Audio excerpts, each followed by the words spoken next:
নমস্কাৰ বন্ধু বান্ধৱীসকল, স্বাগতম জনাইছোঁ সকলোকে। আৰু অসম পুলিচৰ যিটো চাব ইন্সপেক্টৰ তথা SI ৰিজাল্ট দিয়াৰ কথা আছিলে, টোটেল প্ৰায় 203টা ভেকেঞ্চি আছিলে SI। তো ইয়াতে আজি ৰিজাল্ট দিব। যিসকলে ইয়াতে ৰিটাৰ্ণ এক্সাম দিছিলে তেওঁলোকে আজি ৰিজাল্টটো চাব পাৰিব। ইতিমধ্যে লিংকটো অফিচিয়েলি এক্টিভেট কৰিছে।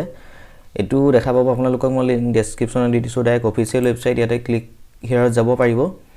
তাৰপিছতে ইয়াতে দেখা পাব SI যিকেইটা পোষ্ট আছিলে পোষ্টকেইটাৰ নাম উল্লেখ কৰা আছে। তাৰপিছতে নটিচটো দিছে আৰু ৰিজাল্ট অফ যিটো কমন ৰিটাৰ্ণ টেষ্ট 2025 হেল্টন 5 জানুৱাৰী তাৰিখে এক্সাম হৈছিলে। তো ইয়াতে ক্লিক কৰিব লাগিব।